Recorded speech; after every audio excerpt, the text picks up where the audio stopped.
Shalom Bapak Ibu semua. Saya senang sekali bertemu dengan Bapak Ibu Saudara semua hari ini di ibadah yang kedua. Dan karena kita sedang dalam masa Prapaskah, jadi tema hari ini akan berkaitan dengan itu ya Saudara. Sesudah kesusahan jiwamu, engkau akan melihat terang. Saya ingin mengawali khotbah hari ini dengan mengajak saudara untuk mengatakan ini di dalam hati saudara saja. Sesudah kesusahan jiwaku, aku akan melihat terang. Di dalam Yesaya 53 ayat 10 sampai 11 dikatakan begini saudaraku. Dia akan melihat keturunannya, umurnya akan lanjut dan kehendak Tuhan akan terlaksana olehnya. Sesudah kesusahan jiwanya dia akan melihat terang dan menjadi puas. Dan hambaku itu sebagai orang yang benar akan membenarkan banyak orang oleh hikmatnya. Dan kejahatan mereka dia pikul.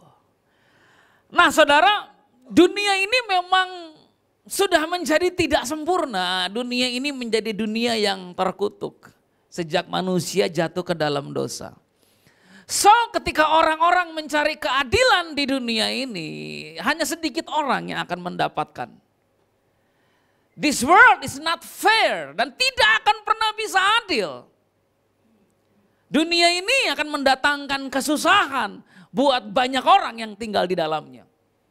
Mulai dari peperangan, mulai dari politik, pertikaian, kekerasan, ada begitu banyak hal yang membuat dunia ini akan mendatangkan kesusahan bagi banyak orang. Dan buat beberapa orang, kesusahan hidup mereka lebih dari yang lain. Kita nggak bisa loh ngomong begini secara realistis loh ya. Semua orang punya susahnya masing-masing. Alah, realitanya ada orang yang lebih susah saudara. Ada orang-orang yang lebih tidak beruntung dari saudara. Ada orang-orang yang lebih menderita dari saudara, orang yang lebih susah dari saudara. Ada itu realita dunia di mana kita hidup. Puji Tuhan yang tadi Papa Gembala saudara berkata apa? Kita hidup di dunia yang berbeda. Kita hidup dalam dimensi yang berbeda. Kita hidup dalam kerajaan yang tidak tergoncangkan. Amin. Tapi kalau kita mau lihat dengan konteks zaman sekarang, kita mau lihat dunia ini gak adil saudara. Tidak akan pernah bisa adil sama kita. Kita sudah adil pun diperlakukan tidak adil sama dunia. Karena ada orang-orang tertentu yang punya kesusahan jiwa. Lebih dari yang lain. Saya kemarin baru saja mengunjungi satu orang saudara yang sedang dirawat di rumah sakit oleh karena dokter mendiagnosis ada sesuatu di livernya saudara. Dan orang ini adalah orang yang dekat dengan kami karena dia pernah tinggal dalam satu rumah dengan kami ya. Jadi sepupu saya ini. Ceritanya begini saudaraku, dia sejak kecil sudah mendapati orang tuanya bercerai. Akhirnya dia tinggal dengan keluarga kami, dia pernah tinggal dengan keluarga orang lain. Intinya dia nyaris menghabiskan masa hidupnya tidak tinggal dengan orang tuanya. Lalu ketika dia beranjak besar, dia mulai masuk usia SMA, dia bertemu dengan seorang pria yang dia pikir akan mencintai dia. Ternyata pria ini sudah beda agama, pria ini ternyata ketika menikah dengan dia, meninggalkan dia. Dia punya 2 orang anak, anaknya diambil sama mertua. Dia hidup sendirian dari tempat kosan satu ke tempat kosan yang lain. Kerja freelance, kalau dapat job dia baru kerja. Lalu dia mendapati mamanya sakit. Cukup parah sakit mamanya sampai mamanya udah kurus kering, udah susah berjalan. Dia harus rawat mamanya. Dia tinggal di kosan yang tidak jauh dari kosan tempat mamanya tinggal. Dia rawat mamanya setiap hari. Dia pulang kerja, dia rawat mamanya. Sampai dia lupa dengan kesehatannya sendiri. Sekali waktu ketika dia merasa tubuhnya kurang baik, dia datang ke dokter. Ketika dokter tercek ternyata paru-parunya ini tidak baik-baik saja. Dan ketika dia dirawat di rumah sakit, dokter memberikan sebuah diagnosis bahwa ada 2 benjolan, 2 tumor yang kemungkinan besar mungkin bisa mengarah ke tumor ganas. Dalam perjalanan ketika ke sana, sementara saya ngobrol dengan mama saya bilang gini, kok ada ya orang yang jalan hidupnya kayak gini? Kok ada orang yang jalan hidupnya tuh yang kok kayak nggak dikasih bahagia gitu loh. Kok ada orang yang jalan hidupnya kok sepedih ini, sesusah ini kok ada. Dan orang itu nggak jauh-jauh. Orang itu yang kita kenal. Saudara pernah nggak saudara bertanya-tanya dalam hati saudara kenapa perjalanan hidup saudara sesusah ini? Saudara bandingkan hidup saudara dengan orang lain, walaupun nggak boleh ya, tapi realitanya adalah ketika kita bandingkan hidup kita dengan orang lain, kenapa gua susah? Kenapa berat begini jalan hidup gua? Kenapa nggak semudah dia? Gua lihat pernikahan orang lain, lihat pernikahan pastor-pastor di Instagram, kayaknya indah. Kok pernikahan saya nggak begitu? Kenapa?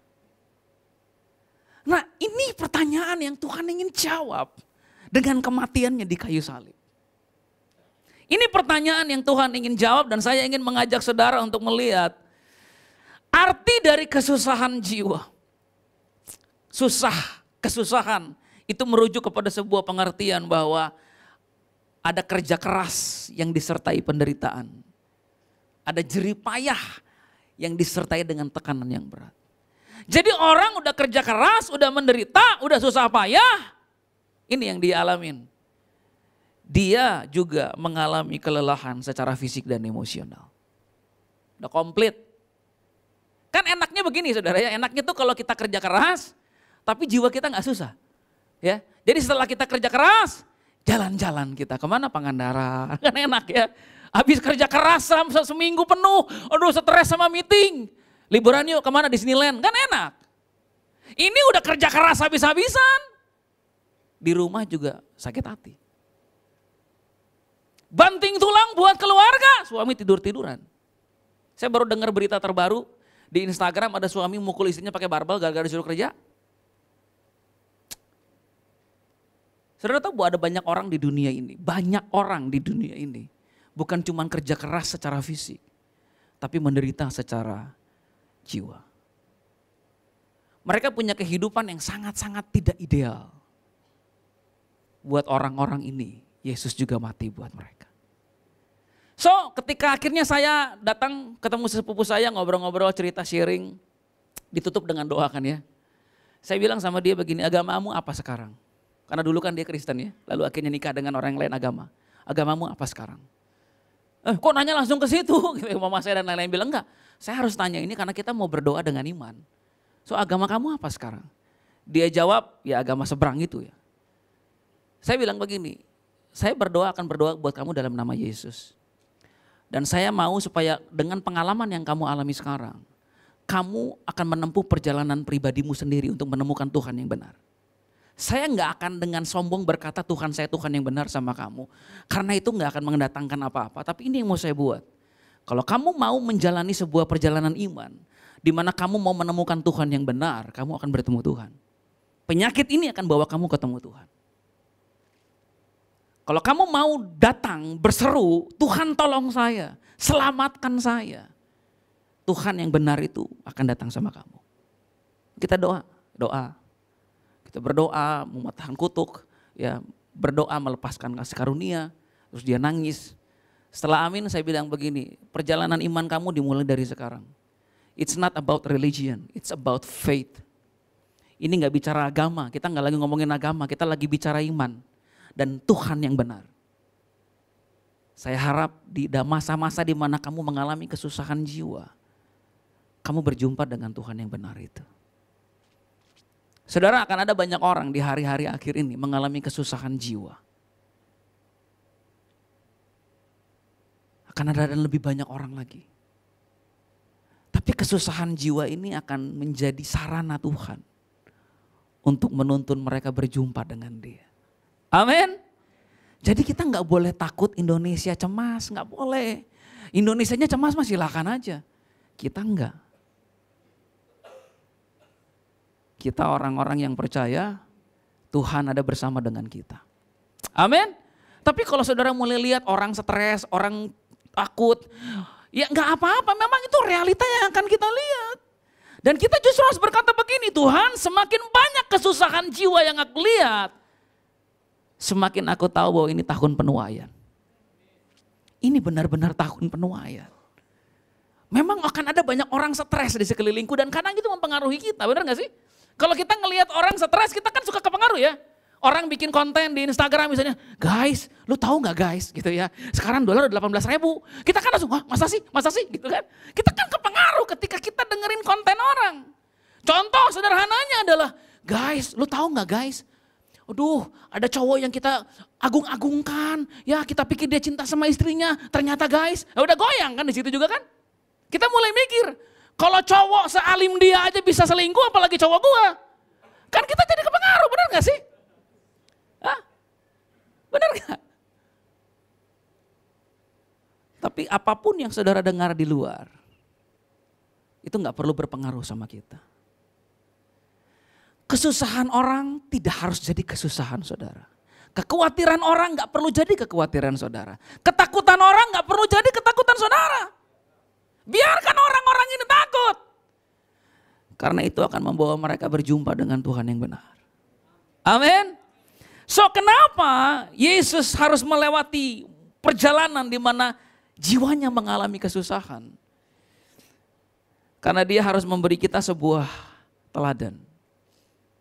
Saudara tahu bahwa kesusahan jiwa yang Yesus alami itu bukan sesuatu yang datang sama dia. Itu sesuatu yang dia datangi. Saudara tahu bukan kematian yang mendekati Yesus, Yesus yang mendekati kematian. Saudara tahu bahwa dia berkata kepada orang-orang, tidak seorang pun bisa mengambil nyawaku. Aku memberikannya karena kerelaanku. Kenapa dia harus memilih jalan yang penuh dengan kesusahan? Supaya dia bisa memberi sebuah teladan kepada kita. Satu waktu di dunia ini kamu akan mengalami kesusahan jiwamu sendiri. Tapi ketahuilah imanmu akan membuat kamu menang. Kamu akan susah di dunia ini. Kesusahan itu bisa tiba-tiba datang sama kamu. Tapi aku pernah melewati jalan yang sama dengan kamu. Dan kalau aku bisa menang, kamu bisa menang. Kamu boleh mengalami kesusahan, tapi enggak pahit. Kamu bisa melewati kesusahan hidup, tapi enggak mengeluh. Bisa kamu melewati kesusahan hidup dan tetap menyembah Allah. Kenapa? Karena aku pernah melewati jalan yang sama. Amin. Saudara, kita bisa susah secara ekonomi. Tapi jiwa kita sukacita. Kita bisa susah, mungkin sekarang dengan suami kita. Suami saya Pak, bikin saya susah Pak. Tapi gak perlu pahit. Karena pernah ada satu pribadi yang mengalami kesusahan jiwa. Dia tetap jaga hatinya bersih. Amin. Amin. So, kenapa Yesus harus melewati perjalanan yang penuh dengan kesusahan jiwa? Untuk memberikan kepada kita sebuah teladan. Susah gak harus pahit. Susah gak harus stres. Susah gak harus khawatir. Susah gak harus takut. Susah gak harus marah-marah. Susah gak harus ngukul istri. Susah gak harus maki-maki orang.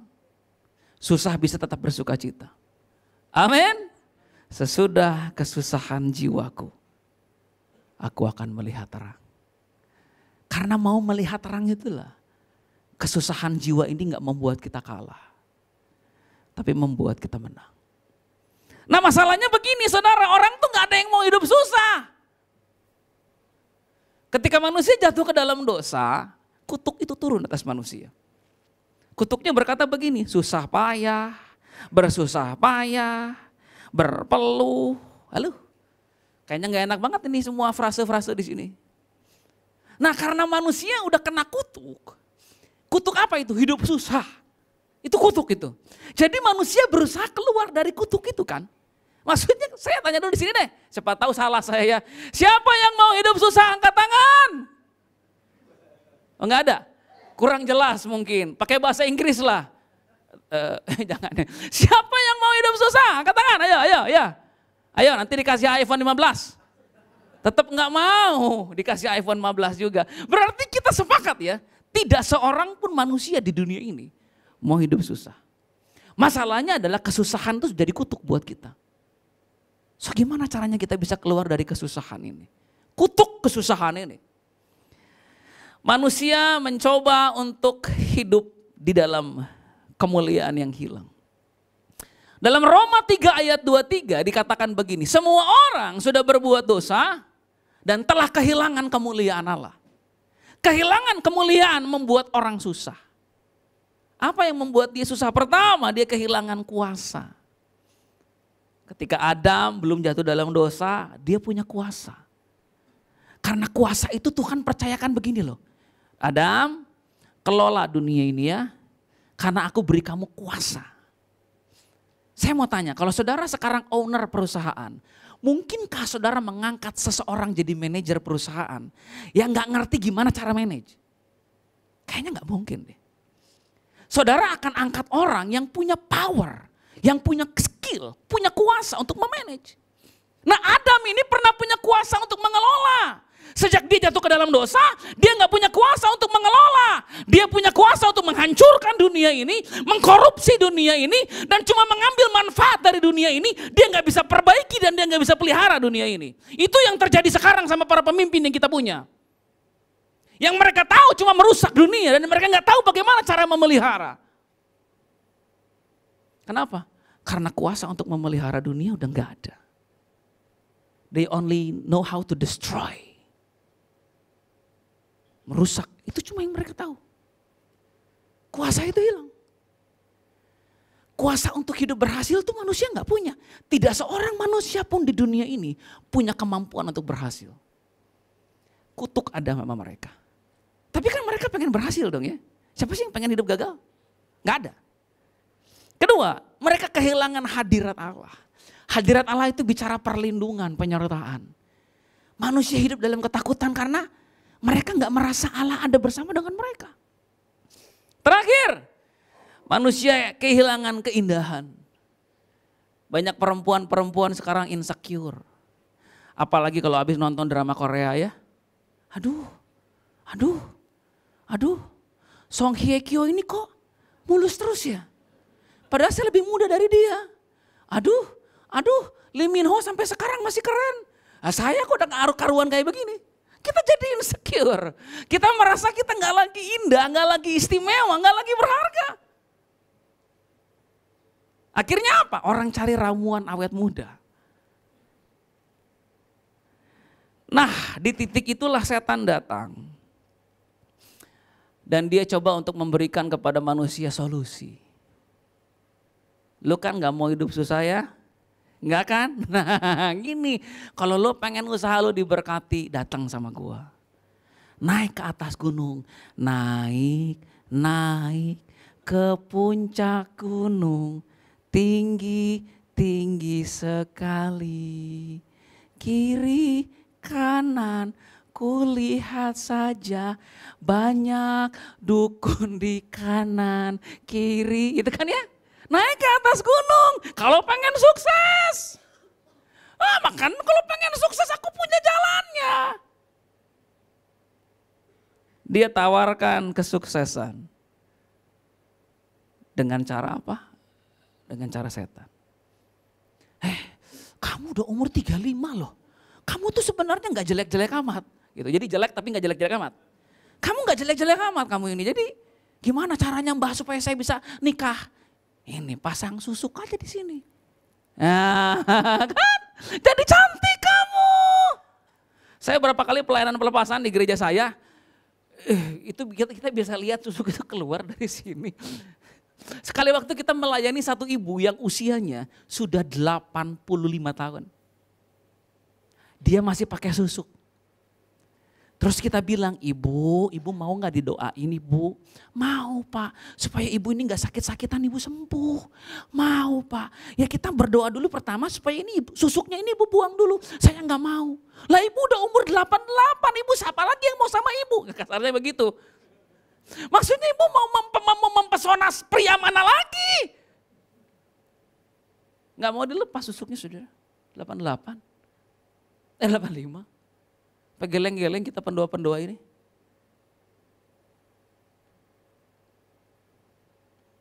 Aduh aku takut ini. Takut banget kemana-mana. Gimana ya? Pakai jimat aja. Kalau pakai jimat orang jahat gak bakalan bisa jahatin kamu. Saudara tahu bahwa itu yang setan mau? Setan tahu bahwa gak ada seorang pun manusia di dunia ini mau hidup susah. Jadi dia menawarkan solusi bagi orang yang gak mau hidup susah.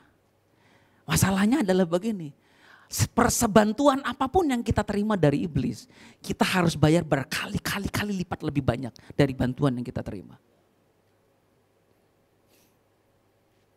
Tidak akan pernah ada yang namanya anugerah kalau udah hubungannya sama setan. Kalau dia beri Anda sesuatu, dia ambil lebih banyak tanpa harus diberi. Okultisme itu jahatnya begini loh, okultisme itu begini. Okultisme adalah cara manusia untuk membuka akses kepada setan, bukan cuma kepada dirinya tapi kepada keturunan di bawahnya. Okultisme itu jahat karena itu akses yang kita buka. Maksudnya begini, cucu kita, cicit kita, anak kita, mereka belum lahir. Mereka belum lahir dan nasib mereka kita hancurkan lewat keputusan kita hari ini. Itu okultisme jahatnya di situ. Jadi bayi-bayi, anak-anak, cucu-cucu, cicit-cicit yang belum lahir ini, nasibnya sudah lebih dahulu dihancurkan oleh keputusan-keputusan yang dibuat oleh orang tua mereka. Dari keturunan ke-1, ke-2, ke-3, ke-4 Tuhan bilang. Tapi sebenarnya kalau kita gak mau hidup susah, Tuhan kasih kepada kita sebuah janji. Apa itu? Datanglah kepada kayu salib itu. Di sana semua kutuk keturunan, semua dosa, semua pelanggaran, semua penghukuman sudah dipakukan di situ. Dan semua dosamu sudah dibayar lunas. Datang aja sama Yesus. Amin. Kita gak perlu jimat hidup di dunia ini. Gak perlu. Kita perlu Yesus hidup di dunia ini. Amin. Katakan di dalam hatimu, aku mungkin lagi susah, tapi aku punya Yesus. Saudara, okultisme itu dalam bahasa aslinya okultus, artinya sesuatu yang tersembunyi. Jadi ketika orang terikat, tertarik dengan okultisme, orang itu sebenarnya sedang mencoba mencari rahasia. Pak, pengen tahu dong Pak, rahasia Bapak bisa sekarang sukses kenapa sih Pak? Gitu ya. Tante kasih tahu dong Tante, rahasia Tante bisa punya suami sampai 8 itu gimana ceritanya Tante? Coba kamu ceritain dong sama saya kok kamu bisa disukai banyak perempuan sih? Coba kamu ceritain sama saya rahasianya apa sih punya pernikahan yang langgeng. Orang tuh pengen tahu rahasia karena orang ingin menghindari kesusahan. Tapi rahasia itu cuma tergantung dalam satu pribadi, Yesus. Pengen rahasia awet muda? Yesus. Alkitab berkata apa? Hati yang gembira adalah obat. Amin. Apalagi yang saudara mau? Kaya raya? Yesus. Alkitab berkata begini, dia akan memberikanmu kekuatan untuk memperoleh kekayaan. So, semua ada dalam Yesus. Tapi jalurnya untuk ke Yesus itu memang beda dengan ke dukun. Dukun itu kita harus bayar. Yesus gak pakai bayar-bayar dan gak bisa dibeli. Kita datang sama Yesus itu harus. Siapa yang mau begini? Gak ada yang mau. To come to Jesus, you have to bow down and worship. Cuman itu caranya. Tapi kalau kita mau merendahkan hati, kita mau tersungkur, kita mau menyembah, percayalah, tidak satupun orang di antara kita ini akan hidup susah. Karena Alkitab berkata apa? Anak cucu orang benar tidak akan meminta-minta roti. So ini yang saya percaya tentang kekayaan. Ini yang saya percaya ya. Tidak semua orang Kristen itu harus kaya raya. Tapi semua orang Kristen harus tercukupi semua kebutuhannya. Harus, itu jaminan yang kalau kita berikan buat kita. Yang kaya raya pasti ada karena mereka adalah zebulon-zebulon. Mereka dipercaya Allah untuk bisa mensupport pelayanan dan agenda-agenda kerajaan. Tapi enggak semua orang harus kaya raya, tapi semua orang harus hidup dalam kecukupan. Kalau hidup Anda nggak berkecukupan, itu yang jadi masalah. Hidup berkecukupan, itu standar Alkitabiah dan standar kita. Kita nggak boleh hidup di bawah itu. Amin. Sekarang kalau saya sedang mengalami kesusahan jiwa itu kenapa ya Pak? Itulah proses ilahi yang saudara harus jalani. Dia sedang membentuk karakter kita. Dia sedang memurnikan hati kita. Beberapa di antara saudara mungkin gak punya masalah dengan keuangan. Tapi kalau udah lihat suami, aduh. Pengennya digantung di tiang jemuran Pak.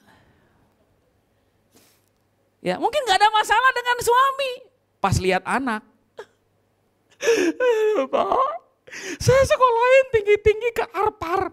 Apa Bu? Harvard, iya Harvard. Saya sekolahin tinggi-tinggi Pak. Minimal ketemu bule di sana gitulah. Ini nikah sama si Ujang, ampun.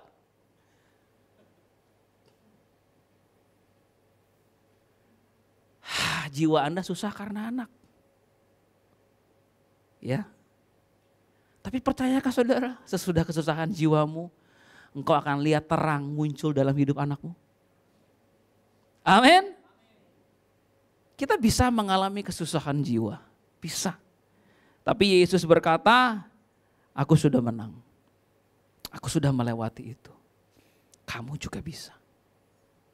Kamu bisa melewati kesusahan jiwamu tanpa harus pahit, kecewa, marah-marah sama Tuhan. Kamu bisa melewati kesusahan jiwamu ini dengan tetap menyembah dan memuliakan Tuhan.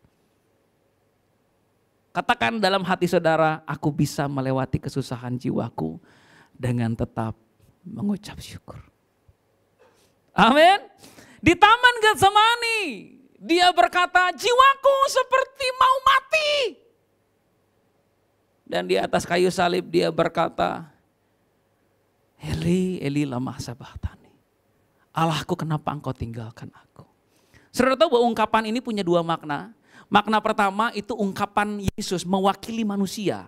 Artinya begini, sejak Yesus mati di kayu salib berkata, Bapak kenapa engkau meninggalkan aku.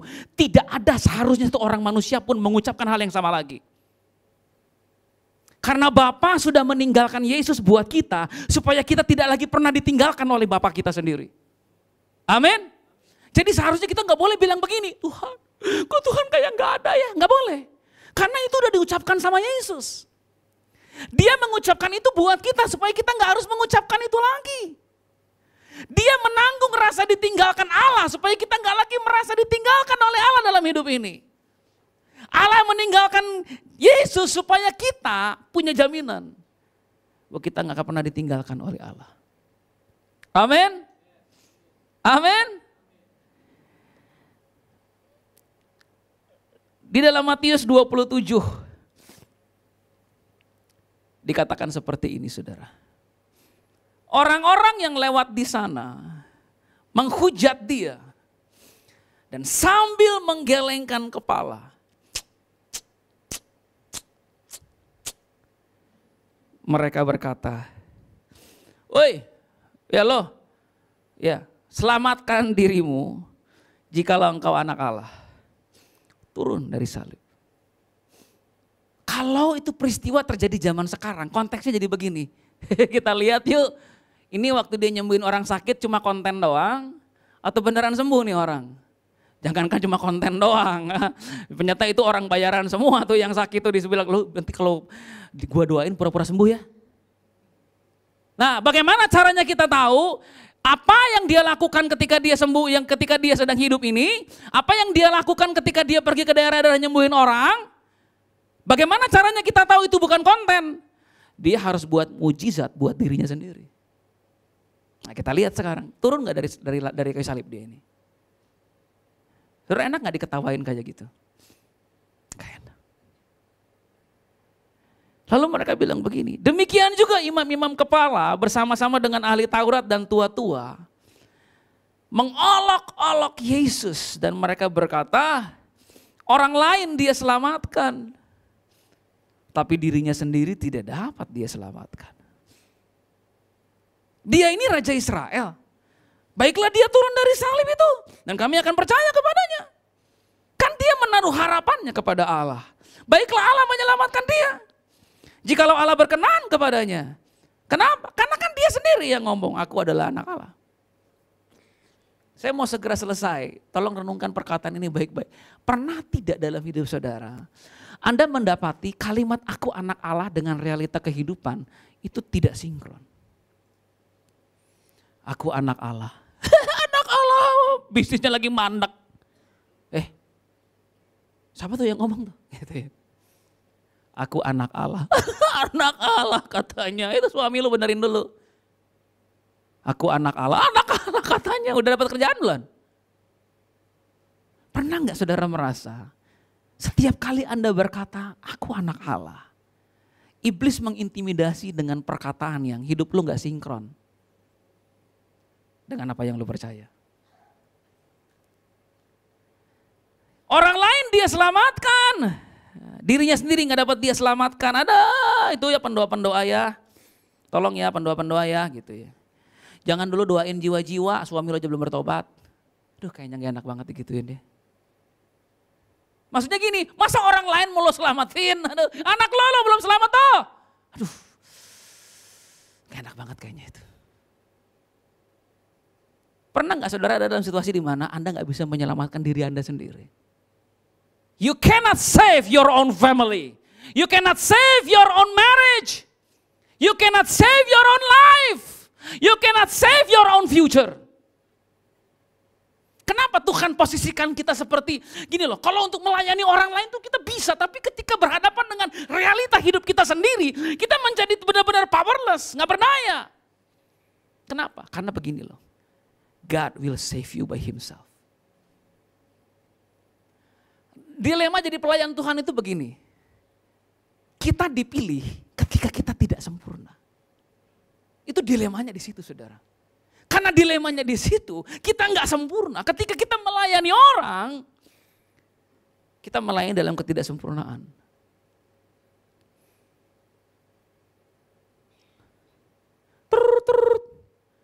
Shalom, halo, shalom Pak Joseph Kelly. Iya Pak, Pak bisa nggak ada waktu Pak mau ngobrol sama Bapak?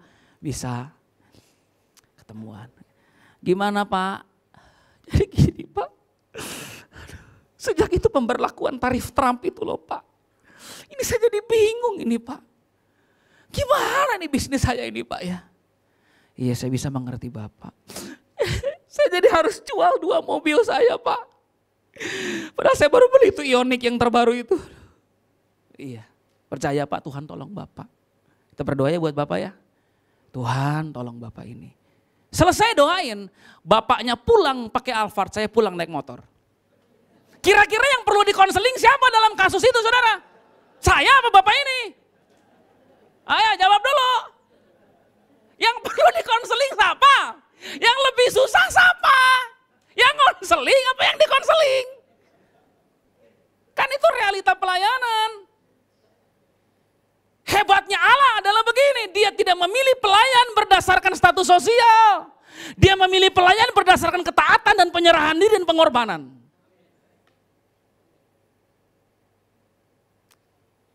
Kenapa dia pilih saudara melayani dia? Karena sudah sempurna? Tapi dia lihat hati saudara itu loh. Saya mau tutup dengan satu kesaksian. Saya 2 minggu yang lalu mengadakan wawancara pengerja di gereja saya. Which is pengerja di bawah saya itu kan departemen doa ya. Ada 57 orang pendoa yang saya wawancara. Saya habiskan waktu 3 hari. 1 hari 5 jam. Ngobrol satu orang, sepasangan kalau suami istri. Saya tanya sama mereka pertanyaan-pertanyaan sederhana. Tinggal di mana? Punya anak berapa? Pekerjaannya apa sekarang? Sampai kepada sebuah pertanyaan yang ini loh, 90% orang yang saya wawancara ketika menjawab ini pasti nangis. Saudara tahu pertanyaan apa yang saya tanyakan?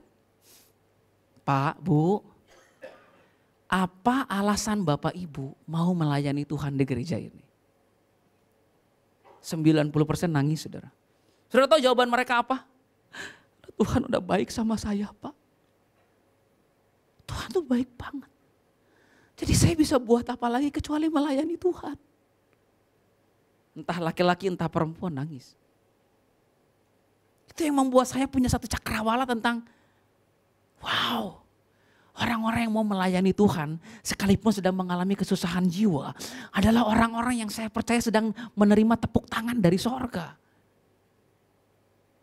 Because it's not easy to serve people. Sementara Anda sedang melewati kesusahan jiwa Anda sendiri. Amin.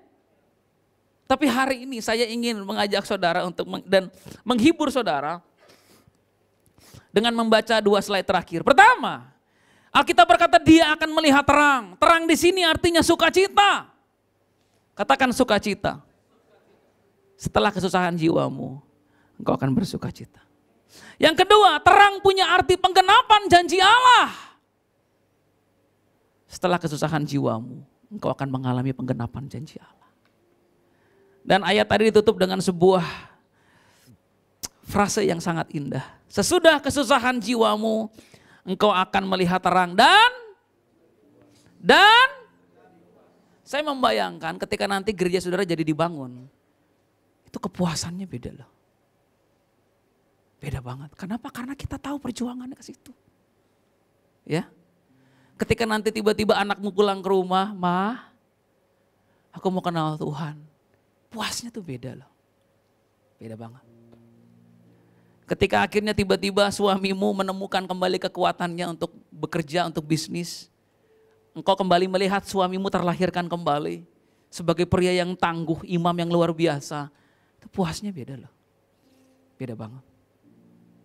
Ketika tiba-tiba engkau punya rumah yang selama ini engkau nantikan karena gak pernah punya rumah. Itu puasnya beda loh. Beda banget. Ketika akhirnya engkau punya anak yang telah engkau nantikan selama 1 dekade. Akhirnya istrimu hamil. Puasnya beda loh. Beda banget. Dan saya bersyukur karena ayat ini menutup khotbah kita hari ini dengan perkataan, kamu akan menjadi puas. Amin. Saya percaya ketika kita melewati kesusahan jiwa dengan hati yang benar. Dengan tetap bersyukur dan memandang salib Yesus. Kita semua akan menjadi puas dengan kehidupan ini pada akhirnya. Yes, you will be satisfied with your life. With your ministry. With your calling. You will be satisfied. Tapi mungkin belum sekarang. Gak apa-apa juga. Sekarang mungkin waktunya Anda berjalan dengan kesusahan jiwa Anda. Dan tetap memuliakan Tuhan dalam perjalanan itu. Amin. Amin. With long life, you will satisfy me. You will satisfy me. With long life, you have satisfied me. You have satisfied me. With long life, oh I will worship you forever. Gitu ya. Itu lagunya Israel Houghton. Kalau yang gak kenal gak apa-apa. Amin saudaraku. Kita semua setelah kesusahan jiwa kita akan melihat terang dan menjadi puas. Amin.